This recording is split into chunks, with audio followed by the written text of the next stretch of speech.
Okay, why don't we get started? We've got a good group here today. So this is something, I can't say that it's caught us off guard, but I think a lot of people assumed that this statute never would have made it to the books. It's statute 692.202, 203, 204, and 205. I've got it shared up here on my screen. Let me know if you are not seeing that. But it's specifically referencing sales to foreign parties. And I'll first try and give you my very quick elevator speech right off the bat so that you kind of know how it works. So number one, the statute is meant to protect the state of Florida against certain foreign countries that might be buying property. That's the intent of this statute. And so it specifies certain types of property: agricultural land, military installations, certain government utilities like water treatment plants. And it says if you are near any of those items, or if you're buying agricultural property, then those are the properties that this statute prohibits certain parties from buying. So number one, it talks about the properties. And the safe, conservative approach to this is to assume that all properties in Florida would fall under these categories. Because if you think about it, if you're in a certain diameter from those three things, there's not much that isn't affected. So number one, the property matters, the types of property, and where it is. And this is just Florida. Number two is who. So it's limited to foreigners from certain countries, and there are 7 of them: Russia, China, Syria, Iran, North Korea, Venezuela, and Cuba. And you can probably notice the trend there.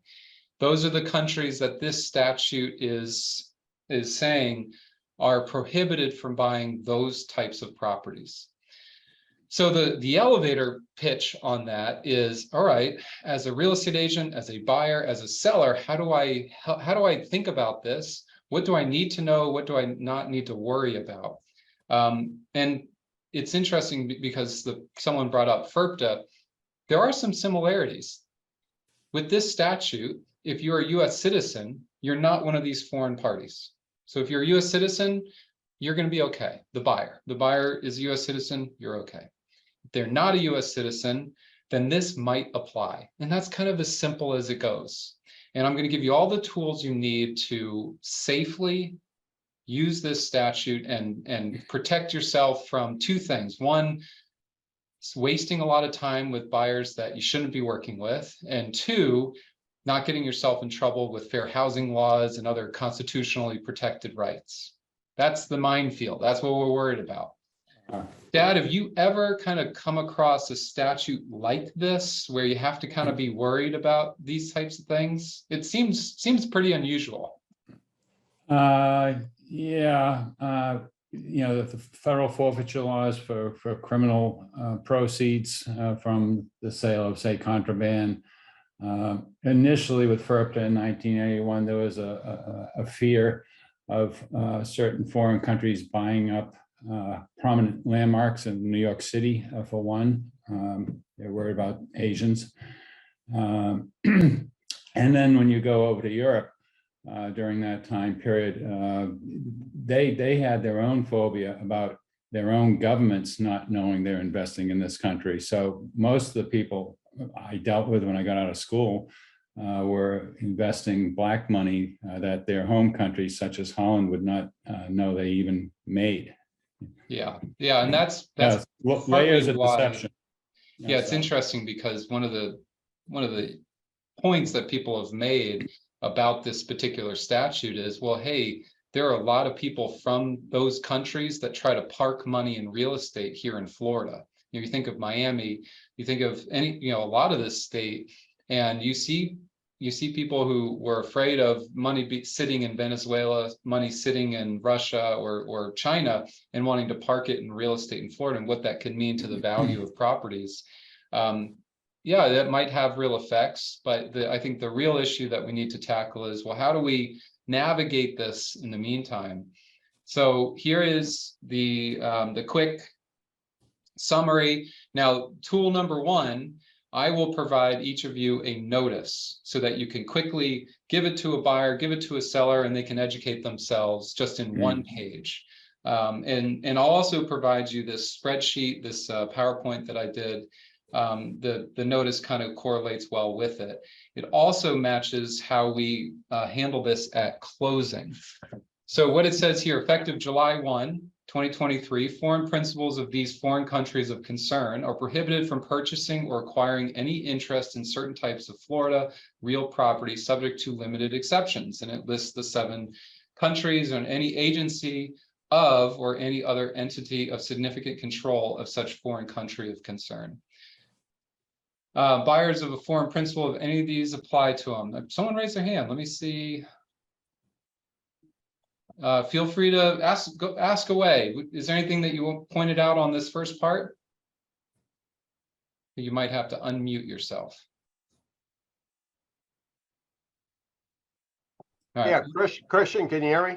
Yes, sir. Yeah, it's Mike Hughes. Here's my question: when you say foreign principals from these countries, what exactly is foreign principals? Does that mean anyone from the country, or does that mean? Yeah, it's a person or company, any sort of connection in that way. So it could be let's say it's a Cuban company. They can't be buying property here in the U.S. or in Florida without being subject to this statute. Yeah. Gotcha. Okay, thank you. Good question. Very good question. Buyers of foreign principal, any of these apply to them? And this goes to your question, actually. The government or any official of the government of foreign country of concern, a political party member, a partnership, association, corporation, organization, or other combination of persons organized under the laws of or having its principal place of business in those countries. Any person who is domiciled in a foreign country of concern and is not a citizen or lawful permanent resident of the United States. And finally, any person, entity, or collections of persons or entities described in A through D having a controlling interest in a partnership, association, corporation, organization, trust, legal entity. You can see they kind of covered your basis there. Looks like we got a couple of questions here. If you raise your hand, I will allow you to talk. You just have to unmute yourself. Yeah, go ahead. Hi, Christian. Hey. Oh, Sorry, go ahead. no, go ahead, please. Christina, go ahead. Hi. So again, back to Mike's question, and I know you just read through everything, but is this only if a person is a part of this entity, or can it just be an individual human being? It can be an individual from those countries. Wow. Yeah. Okay. And that's how you'll see it the most. So you're going to see an individual from a country of concern or from a region, and you're going to question, oh my gosh, does this person apply to this statute? And that's where we have to get into the next start.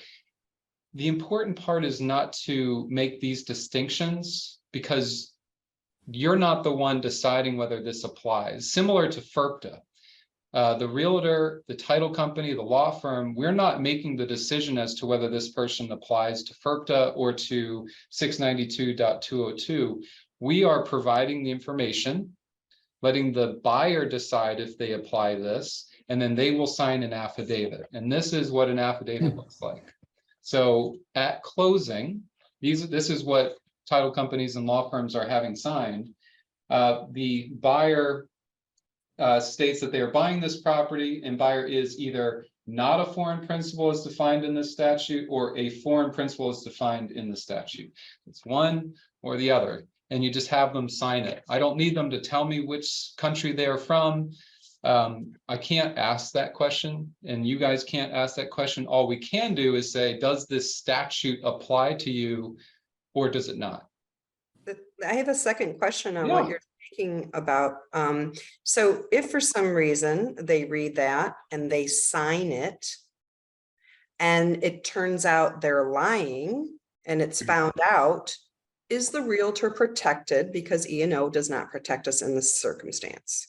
Yeah, I would say they are. The key is, do you have actual knowledge that this buyer is a foreign principal? So if it's the president of North Korea and you meet him off of his jet and he's buying property in Florida and he signs this affidavit, you probably can't say that you have no knowledge that he's not a foreign principal.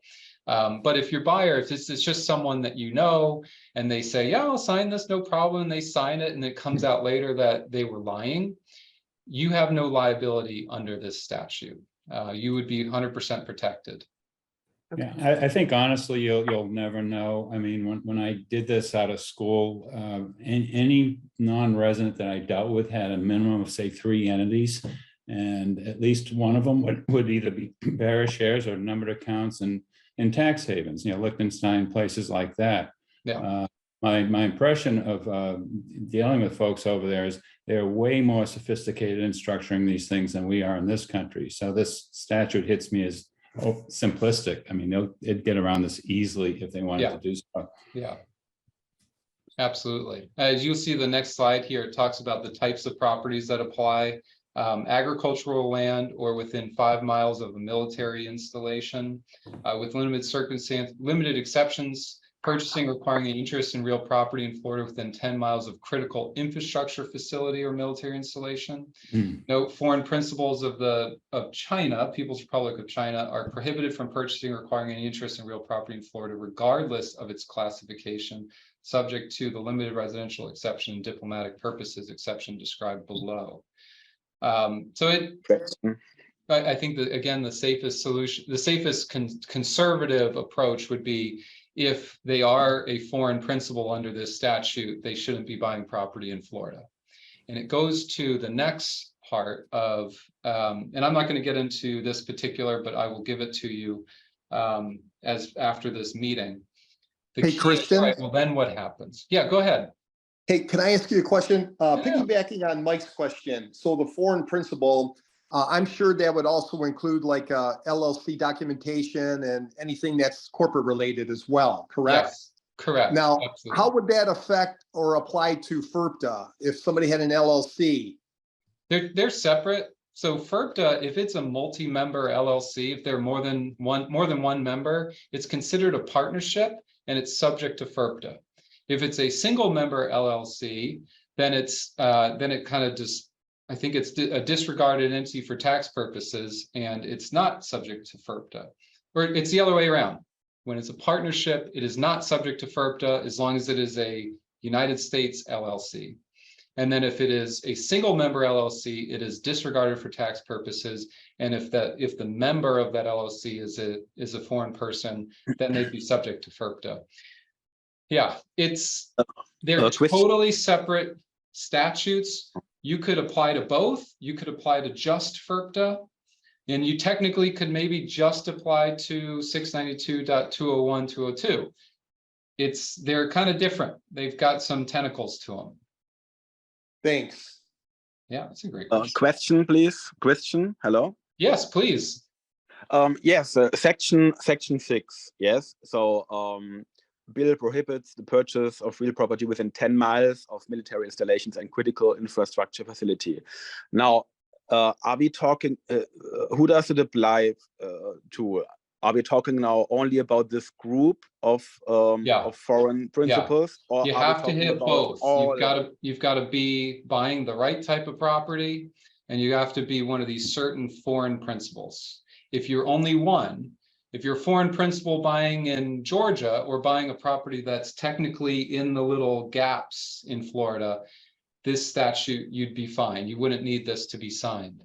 But if you're buying one of these properties and you are foreign, according to this statute, a foreign principal of certain countries, then it would apply. Does that make sense? Yes. Now, if someone is a foreign principal of another country, let's say doesn't apply. A European country, it does not apply. No. So United Kingdom doesn't apply. Sweden doesn't apply. Okay. Brazil doesn't apply. Canada. So basically, so they still can buy next to the airport, next to the water treatment facility, no problem. Correct. Absolutely. Okay. because the way the bill was written, or the way I read it, it looked to me that that this section 6, that those 10 miles would apply to any foreign principals from any country. That's how it looked to me. Yeah. But it doesn't work that way. They talk about foreign principals of these foreign countries. So it tries to define who it would apply to up front. Yeah, because section 6 doesn't define the people. Yeah, they are defined in section 7, right? I don't have the statute in front of me. This is just kind of a summary snapshot. But it only applies to certain foreign countries of concern. I think that's the wording that they use.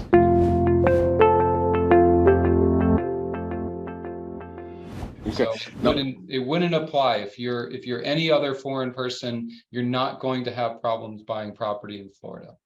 Okay, then I just misread that. Yeah. Because and so that's interesting. I actually want to make that disclaimer as well. This statute is currently being litigated for its unconstitutionality. So some of the landmines that we talked about initially are that this might violate fair housing laws. So fair housing talks about that you cannot discriminate based on someone's nationality. And so how do you kind of do both? How do you work with this statute without discriminating against a certain nationality? If you said, for example, if you said, well, we will buy, we're trying to think here, are you from one of these countries? And it's like, well, you can't ask that, and then you can't make a decision based on your answer. You can't say, well, I refuse to sell it to you because you said you are Chinese. What you instead need to do is protect the seller, protect yourself, and say, buyer acknowledges that this statute would not apply to them, and they will sign an affidavit at closing. That's what we need to do. We need to kind of be careful, provide notice, say, hey, just so you know.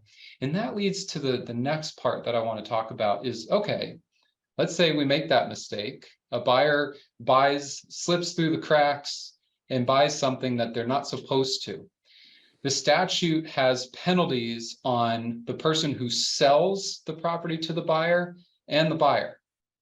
So the buyer could lose the property. They could forfeit it to the state, and all the money they spent on it, that would be gone.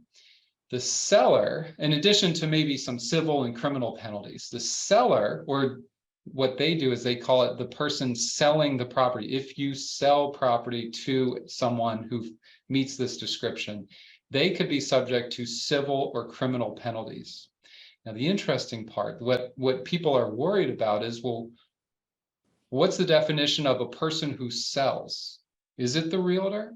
Is it the inspector? Is it the lender? Is it the title company or the law firm? Are we going to have liability if we sell property to a buyer?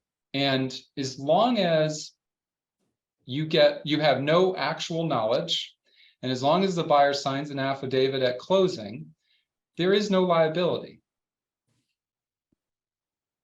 But it's so early on, we don't know exactly how this is working. We don't know what the state is thinking about in terms of enforcing it. We don't know if it's going to withstand any sort of litigation as to its constitutionality. So we're kind of in this unknown period of what do we do with it? Now, a couple of people asked some follow-up questions I thought were really interesting. One person says, I assume it doesn't apply to dual citizenship. I would agree with that. If you are a US citizen, this doesn't apply. That would be my take on it. If that might get challenged in court, we'll have to see. And then someone else asked, I would think national security would supersede discrimination of fair housing. I think that's what the legislature and the executive branch of Florida was probably thinking, that this would overcome any sort of discrimination arguments. I'm probably not smart enough to give that answer. I don't know. Dad, do you have any opinion on how that would work? You can't waive constitutional rights. No, you can't. I honestly don't know how it would work either. I mean, it's such a broad statute. I seriously question its effectiveness. I mean, as long as you get the affidavit signed and it's signed in good faith, that's about as good as any of us is going to get. Yeah. So let me do one last thing, because I don't want to spend too much time when we keep saying, I don't know. This Nobody knows. is Nobody really knows. this is the Florida Bar contract. You've got your standard and you have your as-is contract. And the Florida Bar was the first to put something into their contracts. Now, I'm on the legal forms committee here at NABOR, and NABOR got permission to use the exact same language that's going to be inserted into the contracts, assuming this statute is upheld. So what we're going to show you on the FAR contract will ultimately be on a NABOR contract, or so it seems. And where it is it's all the way at the end, right above the signature lines. Attention, seller and buyer. So this, you will see this already if you're doing a new FAR contract. Part 3 of Chapter 692, Sections 201 to 205, in part, limits and regulates the sale, purchase, and ownership of certain Florida properties by certain buyers who are associated with a foreign country of concern, namely the 7 countries that we listed previously. It is a crime to buy or knowingly sell property in violation of this act. Civil and criminal penalties are available. At time of purchase, buyer must provide a signed affidavit which complies with the requirements of the act. Seller and buyer are advised to seek legal counsel regarding the respective obligations and liabilities under the act. So this is what you'll see. This is what you could provide to a buyer if they were to have questions about it and say, hey, look, this is kind of what they're going to want to do. But like I offered, I'm going to send you our notice form, which is this. It's 1 page. You can put it with your package. You can have it available. That way you're disclosing it. You could also use some sort of quick language. Buyer shall sign an affidavit saying they're not subject to 692-201. You know, we're trying to figure out what the solution is long-term.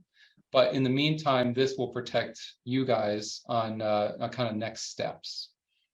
So I don't see any other questions at the moment. I'm curious what people, how they want to kind of address this. Let's see if I have, oh, there are a couple. Can U.S. citizens purchase properties in these countries?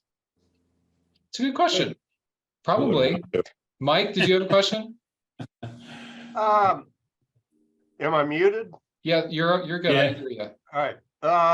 To the best of my knowledge, the state of Florida is the only state so far that's going in this direction. Have you heard of any other states? Yeah, I haven't done the research on it, but I heard that there are other states that have acts similar to this. But Okay. it seems that the Florida statute is much more extreme than those other states are.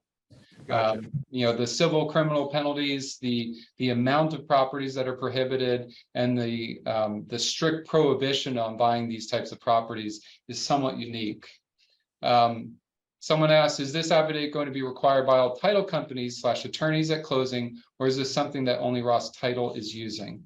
So the statute says that a buyer shall sign an affidavit at closing, acknowledging that they are not a foreign principal. But they don't mention, they also mention that the form shall be provided by FREC, and FREC hasn't provided any form. So it's kind of this weird in between at the moment. This affidavit is something that the title companies have created. I believe one I saw was from the fund, Attorney's Title. But there's no standard form. I would tell you that generally all the title companies and law firms are trying to comply with this. They just have different ways of doing it. Some companies aren't getting it notarized, other companies are requiring it. So that we're still in that early phase of trying to figure out, but Ross Title is definitely doing it. We do it on every closing. And so we're just trying to comply, and we'll continue to monitor how things present itself. Then someone says, as a realtor, we may not ever meet in person a buyer. Do we still attach this disclaimer to all our listings and have all buyers sign?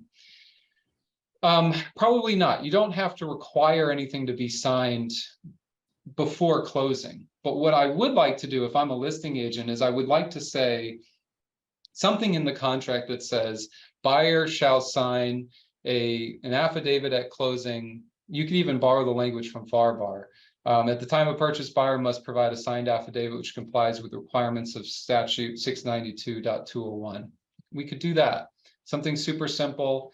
I'll provide language. In fact, I had some language that I drafted, but I'm kind of still thinking about it. But as a listing agent and as a seller, we want to make sure that we're not wasting our time by going under contract with a buyer that refuses to sign this agreement. So I kind of want to say, look, we will sign saying we are not a foreign principal. That's what I would prefer. And that ultimately, when Neighbor updates their contract, it'll be built into the contract. But at the moment, it's not. Someone else asks, what if a U.S. citizen works with a foreign company? Number two, could we have a map of military/other areas that may be in question? There are maps available. Some have been shown around. You can look on Google for them. I do have some of them, but to me, I'm not using them because to me, I just want to make sure I get everyone to sign it. And if they have questions or if they refuse to sign it, or if they say that this isn't subject to them, then I'll do more research. So I haven't done that. As far as working for a foreign country, you can work for any country that you want, any company that you want, but it's whether you yourself, how you're buying the property would be applied on this statute. So I think I could see them as separate unless that company would then be buying the property for you. I could see that being a problem. Someone mentions they believe South Dakota was doing this already. Someone mentioned they saw 37 states. It's somewhere north of 20 states have a similar law. However, I don't think any of them are as extreme. Let's see, a lot of questions. I love this. Do we provide the document you are sending to us to our sellers at listing appointments as well? I think so. I think this is a great form. It's a simple notice. Hey, this is something that just passed July 1st. Feel free to read it. If you have any questions, call Christian down at Ross Title. Be happy to help you with it. That's kind of the simple way to do it. There's a lot of information online as well, but I'd love for sellers to reach out, and if they have questions, they just read the form, read the statute, educate themselves about it. Does this apply only to the contracts after 7/1? This applies to any closings that happen as of July 1st or beyond. So not necessarily anything to do with contracts. It has everything to do with when you're closing. If you sold a property to a buyer that's listed as a foreign national of certain country on 7/2, even if you were under contract back in January, this would still apply. And then, is this form that will be presented by title at closing for deals in process and anticipated? Yes, absolutely. Closing prior to the bill being effective. Yes, if you were under contract prior to this bill, but you're not closing until after it's been signed into law July 1st, it applies. All right, so the last thing for you guys to know, because there is a lot of misinformation about this. There might be a time when this bill or this statute gets overturned. It's very possible. And if that were to happen, then we won't have to worry about it anymore. Or it'll morph, it'll turn into something else and might be easier for us to all manage. But in the meantime, which I want you to keep it very simple. Have the notice, say, look, there's this new statute, there's a lot of information online, here's the notice, feel free to call an attorney if you have additional questions. That's about it. And then if you're a listing agent, you might want to have something in the contract that says buyer will sign or shall sign an affidavit saying that they are not subject to this statute. I think that would be great without violating any sort of discriminatory practices, fair housing rules, things of that nature. Kind of messy, huh? It's fun. There are some people, if you have questions, if you want to talk further about this, I'd be happy to go over it. It's gonna change, it's gonna morph, but let's finish up. Let's do a summary, quick elevator pitch on how I think of this. Number one, if you're a US citizen, it doesn't apply. Number two, if you're buying in Florida, pretty much any property would be subject to this if the buyer is from one of these 7 countries. It's that simple.